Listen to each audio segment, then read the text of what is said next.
This story is titled, What Kind of Idiots Actually Pay Him? Dad Mocked My Career. There will be no more transfers. I hit send. 6 months later, my sister reached out begging. Let me give you the background. I grew up in a small Midwestern town, the kind where success means making manager at the local factory or marrying someone whose dad owns a car dealership. Population 8,000, but somehow still had 15 churches. Our house was this faded blue split level on the edge of town. Not terrible, but nothing special. Dad bragged about buying it for $65,000 back in the day, like he'd pulled off some genius investment. My dad, Tom, worked construction his whole life, complaining about his back pain every night while downing Bud Lights and watching Fox News. Classic tough guy act.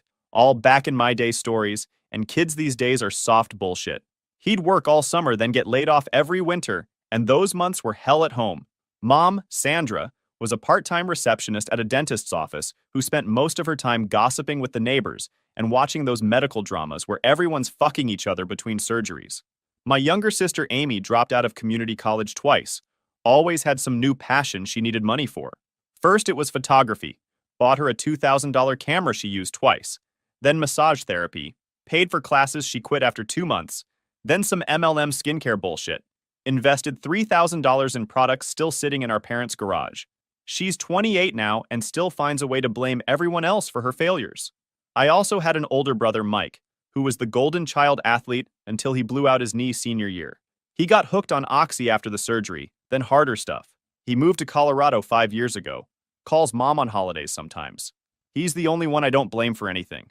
Just a guy who got dealt a shit hand and is trying to sort himself out. Me? I was the quiet middle kid, the one they only noticed when report cards came or the internet wasn't working. I got into software development when I was 16, taught myself coding while everyone else was partying or playing sports. My high school didn't even offer computer science. I had to learn everything from YouTube tutorials and free online courses at the library because our home internet was dial-up until 2010. Not even joking. Built my first profitable app at 19, a simple productivity tool that made me about $50 a day in ad revenue. Nothing crazy, but it was my first taste of making real money. By 22, I'd landed a remote senior dev position for a Silicon Valley company. 6 figures, stock options, the works. They didn't care that I never finished college. They only cared that I could code circles around guys with CS degrees from Stanford. When I got that first job, I was still living at home. The plan was to save up for 6 months, then move out. But then Dad lost his job again, and suddenly they couldn't make the mortgage payment. So I stepped in. Just temporarily, I thought. That temporary help turned into 9 fucking years of being the family ATM. My setup is fucking sweet now. Custom-built home office with a triple monitor setup, mechanical keyboard that sounds like a machine gun when I'm in the zone, and a view of the mountains from my condo. Got a dedicated server rack in the closet, running my personal projects. I'm not some flashy Instagram dev bro posting about hustle culture or whatever. I just grind, build, and stack cash. Every morning I'd hit the gym at 5 a.m., protein shake, then straight to coding by 7. That's my real life, the one they never understood or respected. Then I'd check my phone. 3 missed calls from mom. A text from Amy asking when I'd be sending this month's help. My stomach would knot up. Being needed only for my wallet, never for me. Dad always called what I do playing with computers. Said I got lucky and it wasn't real work like breaking your back. Meanwhile, I'm making $245,000 base salary with bonuses and remote flexibility, while funding their entire fucking lifestyle. Every time I visited, he'd make some comment about how I should get some sun or meet a real girl instead of those computer ones, whatever the fuck that means. Then in the same breath, he'd mention how the roof needed replacing or how they were thinking about a vacation to Florida. And for 9 years, I just took it, nodded along, made the transfers, paid the bills, fixed their computers and phones for free, listened to them dismiss my entire career while living off the proceeds. I'd tell myself they were family, that I was helping them, that I was being a good son. What a fucking joke. It was a Tuesday when everything changed. I still remember it perfectly. I'd been up since 4 a.m. finishing a major update for a client. Our team had been working on this deployment for months, and we finally pushed it to production around 9 a.m. The release went smooth. No major bugs, no rollbacks needed. My boss even sent me a personal killer work message. I was riding that post-project high, feeling accomplished, and decided to take the rest of the day off. On a whim, I thought I'd surprise my parents with lunch. Hadn't been there in about a month since I'd been slammed with work. My mom's birthday was coming up too, so I figured I could get a sense of what she might want.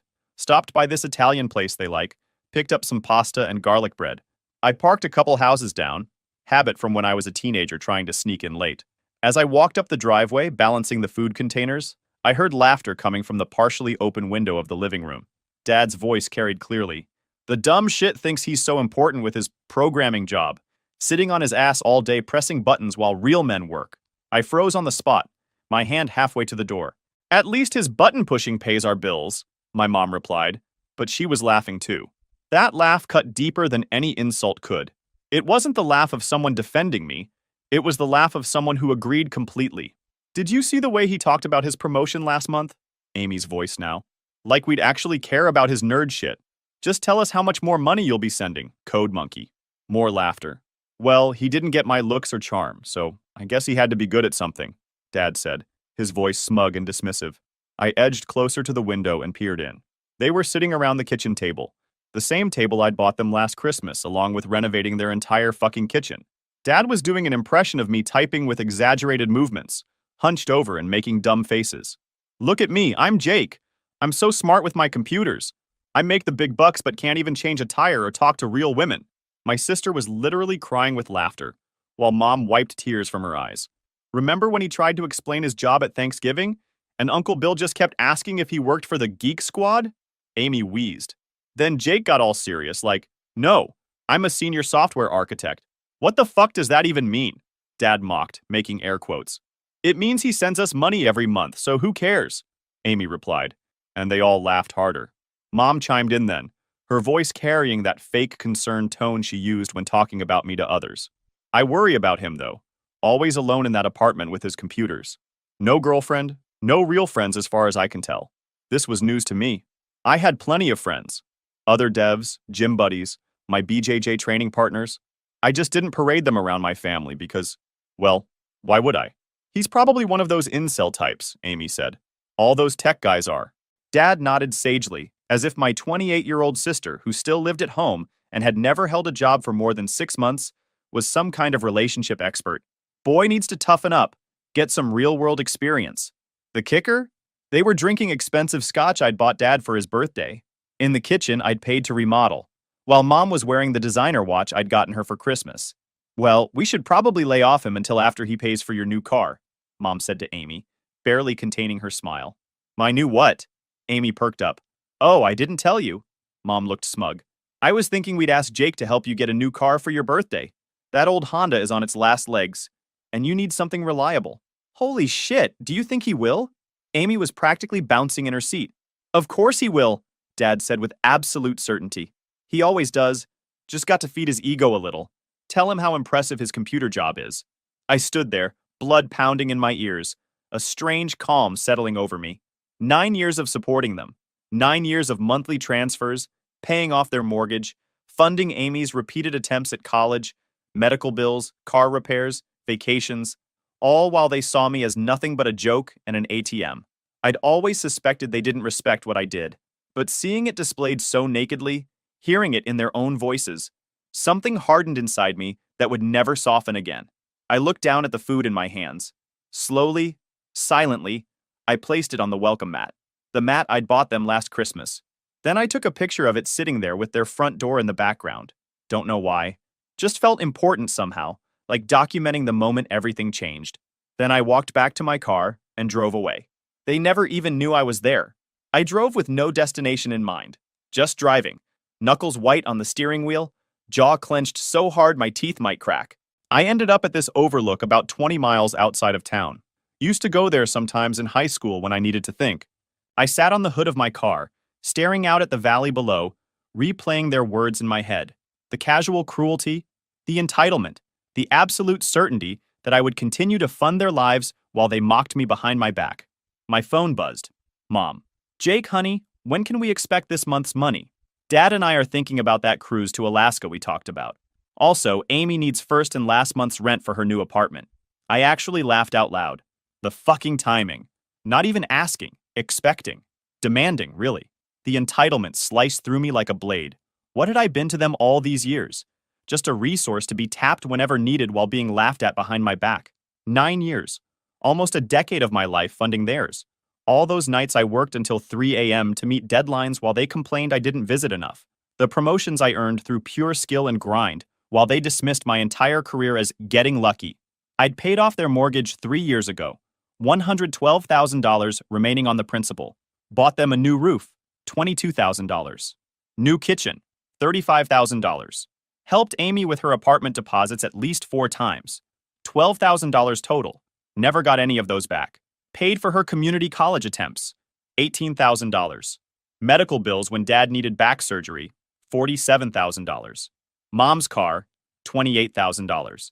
Christmas and birthday gifts that got more expensive every year because nothing was ever quite good enough. All told, probably close to $500,000 over 9 years, not counting the monthly allowance I sent them. $500,000.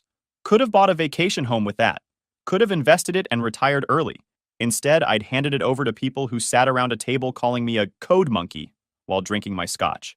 Something shifted inside me. A resolve hardening like steel being forged. No more.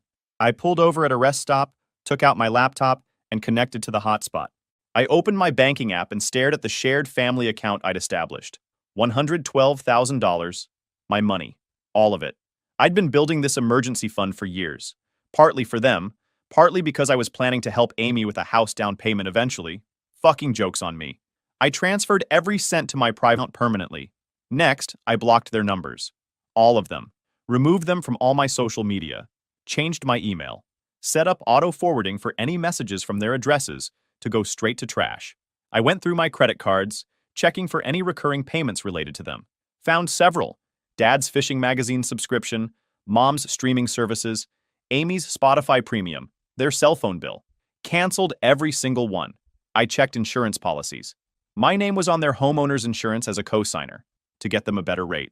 Called the company, had myself removed. Same with their car insurance. Complete digital and financial amputation. I stayed there in that rest stop parking lot for 3 hours, methodically cutting every tie, every connection, every way they could reach me or my money. It felt surgical, precise, like excising when dad needed back surgery. The storm would come, I knew that. But in this moment of clarity, I finally understood what had been missing. I didn't need their approval. I never had. They needed my money, not the other way around. I spent the rest of the day setting up new security for my building. No more surprise visits. Called the building manager. Explained I was having issues with family members showing up unannounced. Asked that then being the free. I went to work like normal. Crushed my tasks. Didn't check my phone for messages I knew would be piling up. Just focused on my code, my projects, my life. For the first time in nearly a decade, I wasn't carrying 3 extra people on my back. The shitstorm hit exactly as expected. 3 days of constant attempts to reach me. Calls from blocked numbers, emails from new address was ever quite good enough. Ace. J vacation home with that. AP. J shifted inside, got his number. I'll never in my banking pay. Partly the few they knew all with the same addresses to go straight to briefly streaming services. Aim my dad's co-signer to get them a build. My rest stop parking lot for a moment, like excising almost. The storm would come. Not the other way. It was the apologetic son with family members she did. A son being the calls. Fusion, then recognition, life. That's what family calls from Blocker's dad. Not Ace. Jake me, my AP. Jake work while got his number. I'll never both ways. Hey. The few they knew with the same briefly of learning. My constant hustle. My dad's building projects. Failing. Learning. My everyone. For a moment, his Thomas Tower. I taught you how to be a man. Was the apologetic son that real men leech off did. Assume. Get out of my house. Calls. Respect is everything. I just vision, then recognition. It didn't. Instead, that's what family down on my couch. His dad. Not one who had surpassed me. Could you treat work while off? Both ways. He never a competitor because of learning. My constant hustle. Discovering tiny towns and roads as if I hadn't spent building projects. Failing, learning, continued but grew less frequent. Everyone, his face contorted with rage, the vein in his forehead throbbing. You ungrateful little shit. After everything we've done for you, name one thing. I stepped closer, towering over him. One thing you've done for me in the last decade that didn't involve asking for money. He stammered. I taught you how to be a man. I actually laughed in his face. Is that what you think you did? You taught me that real men break their backs for minimum wage instead of using their brains. That real men drink beer and complain instead of solving problems? that real men leech off their kids instead of building something for themselves. He took a step back, genuinely shocked. I don't think anyone had ever spoken to him like this before. Get out of my house. This isn't over, he hissed, backing toward the door. Family is everything, Jake. You'll regret this. No, self-respect is everything. I just wish I'd learned that sooner. The door slammed hard enough to rattle the walls. I stood motionless in the sudden quiet, waiting for the guilt to come crashing down. It didn't. Instead, a strange lightness filled my chest, like putting down a heavy weight I'd carried for years without realizing how much it had been crushing me. I sat down on my couch, the confrontation replaying in my mind. For the first time in my adult life, I'd stood up to my father, looked him in the eye as an equal. No, as someone who had surpassed him in every way that mattered. And I hadn't backed down. My phone buzzed with texts from Mom. Your father just came home, he's furious. What did you say to him? How could you treat him this way after everything he's done for you? Delete. Block the new number. Another buzz. This is Amy. WTF. Jake? Dad says you're cutting us off? Is this some kind of joke? Delete. Block. I turned off my phone, poured another bourbon, and put on some music. Tomorrow would bring more drama, more attempts to manipulate me, more guilt trips and anger. But tonight I was free. A month passed, then 2, then 6. I threw myself into work, picked up Muay Thai training 3 nights a week, something I'd always wanted to try but never had time for because I was too busy dealing with family drama. Started dating again, met a cool programmer named Caitlin who worked for a competitor company. We clicked immediately. Same dark humor, same work ethic, same boundaries with toxic family members. Bought a motorcycle I'd always wanted but had put off because the money always seemed to disappear into the family account. Nothing crazy, just a used Triumph Bonneville that I could work on in my spare time. Started taking weekend rides up to the mountains, discovering tiny towns and roads I never knew existed. My life was mine again. My money was mine again. My time was mine again.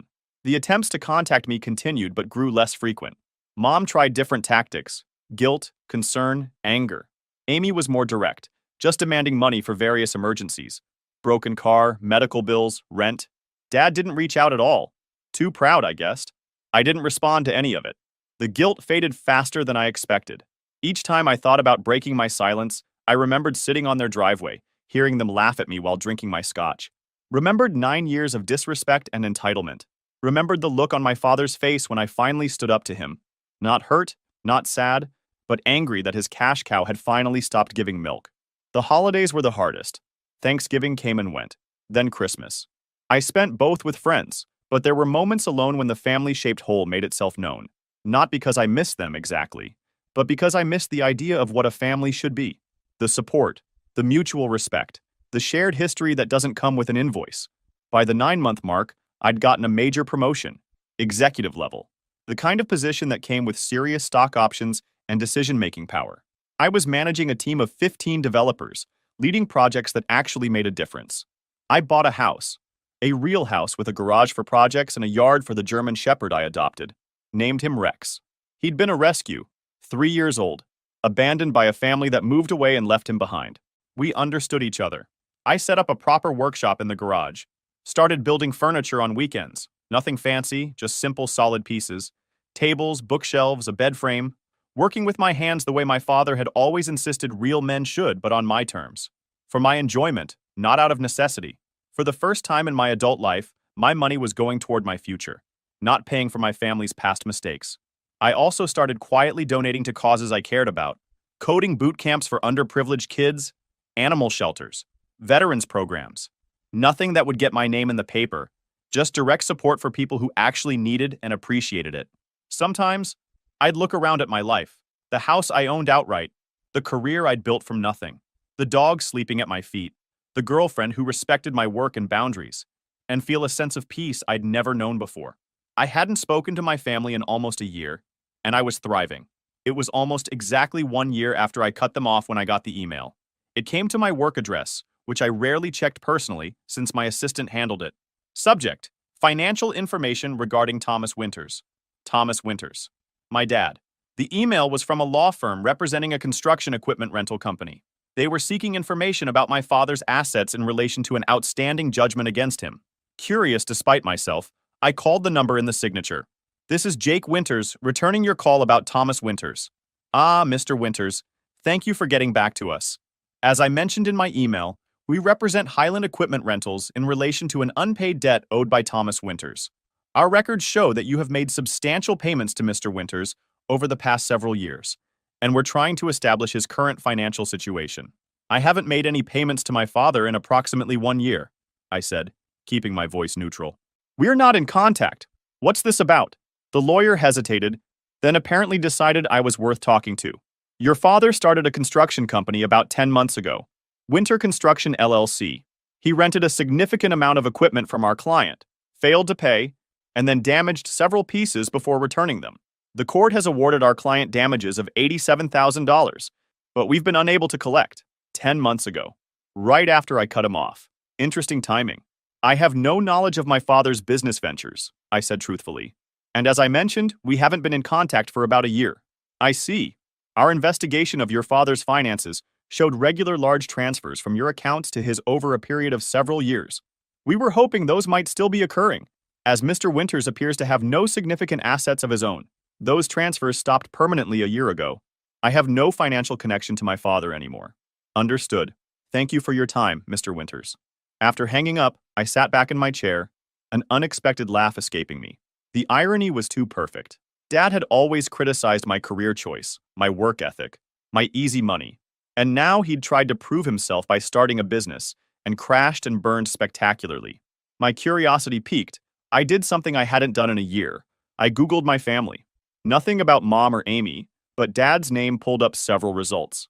A business license filing, a local newspaper article about new businesses in the area, and then something more recent, a court docket.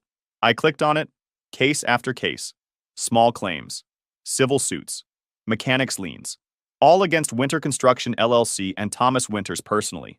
Apparently, Dad had taken out loans, rented equipment, hired workers, and taken deposits for jobs, then failed to complete the work, damaged equipment, and left a trail of angry customers and creditors in his wake, all in less than a year. 2 weeks later, I received another email, this one from my mother, sent to every address she could find for me, including my work email and even my gaming accounts.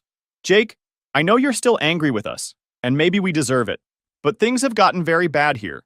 Your father's business failed, and we're going to lose the house. The bank is foreclosing next month. Amy moved back home because she couldn't afford her rent. We have nowhere else to turn. Please, if you ever loved us at all, we need your help. Just this once. At the bottom was a GoFundMe link. I clicked it out of curiosity. Help the Winters family save their home. $342 raised of $180,000 goal. The description was a masterpiece of selective truth. Medical issues. Bad luck. Economic downturn. Not a word about the mismanaged business, the wasted opportunities, or the years they'd lived off my income while mocking my career. The comment section was illuminating. A few sympathetic messages from distant relatives and church friends. But also this. Tom Winters took a $5,000 deposit to remodel my kitchen, demolished everything, then disappeared. Now my family has been cooking on a hot plate for 3 months. Scam. And this man owes my brother $8,000 in unpaid wages. He hired him for construction work, then claimed he didn't have the money to pay him. Now he's begging online? Disgusting.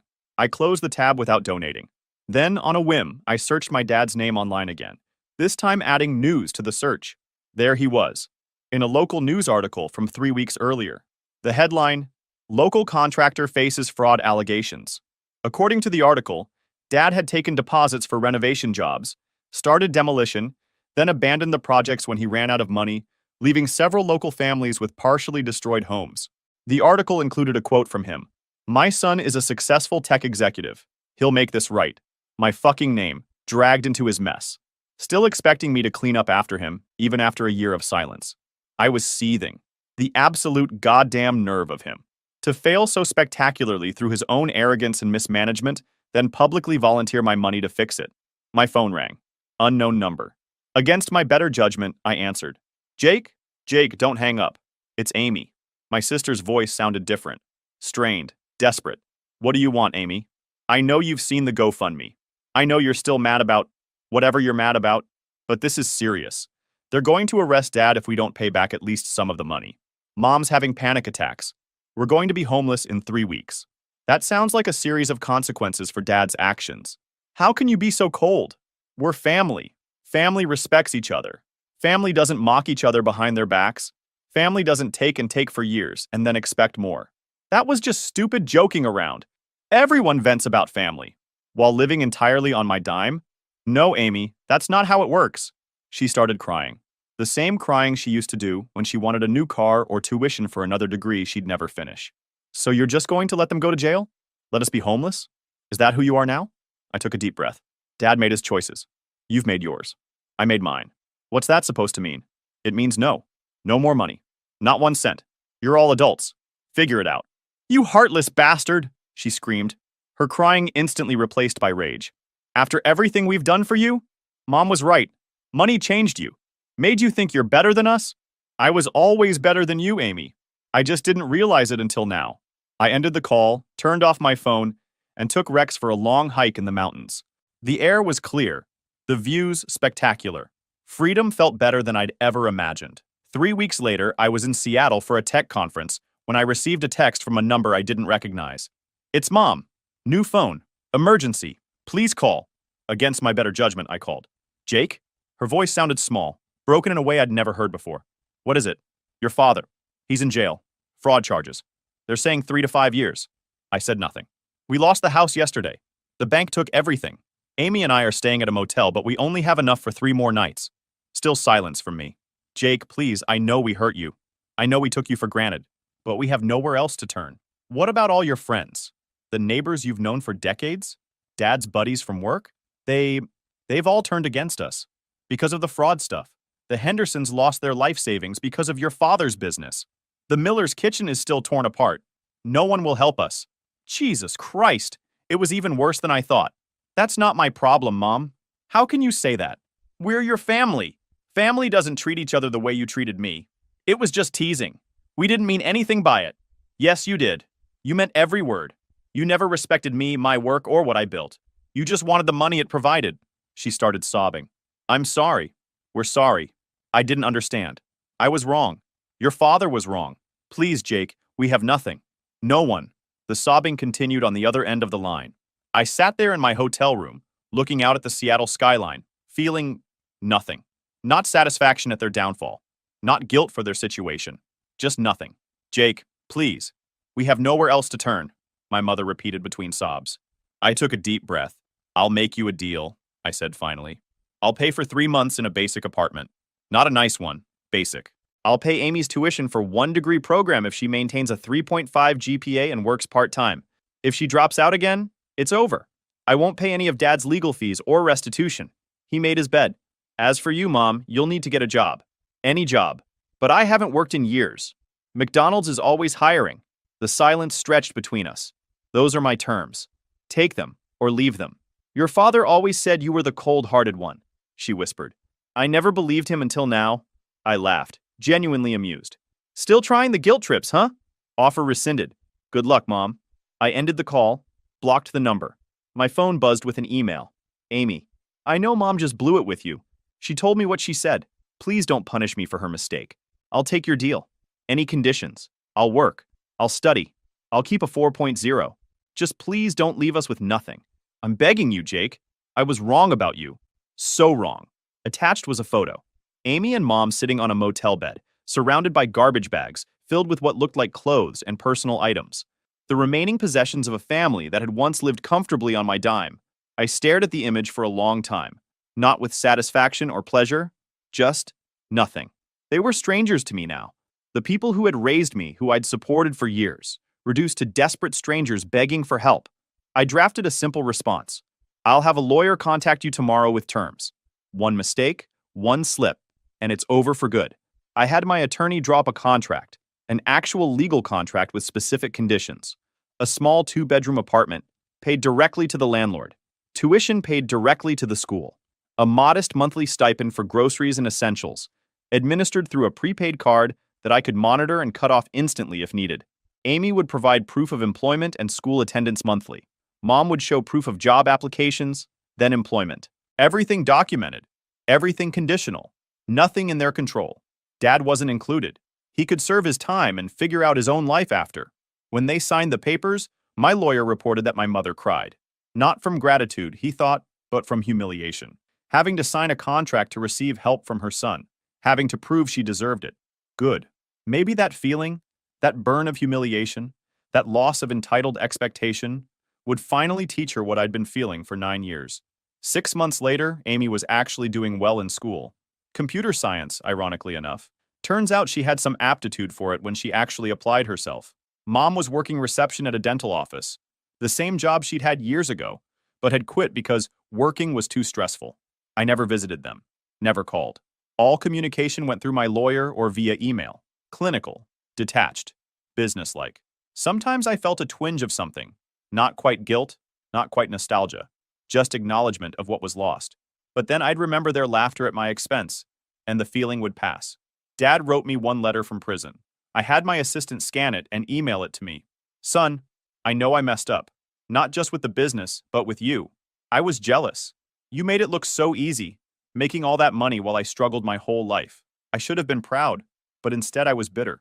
I hope someday you can forgive me, but I understand if you don't. I read it once, then deleted it. Maybe someday I'd be ready to engage with that, but not now. Not yet. My life continued to improve. Caitlin and I got engaged. The company went public, making my stock options worth millions. Rex got a brother, another German Shepherd rescue named Max. The family that had drained me for years was now living by my rules, surviving on my terms, learning the hardest lesson of all, that respect isn't optional, it's fundamental.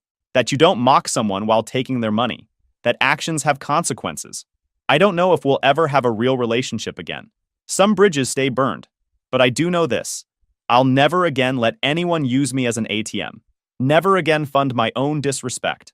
Never again put my life on hold to clean up someone else's mess. That man is gone. In his place stands someone stronger. Someone who finally understands that real family, whether blood or chosen, lifts you up instead of dragging you down. And that's a lesson worth every painful moment it took to learn.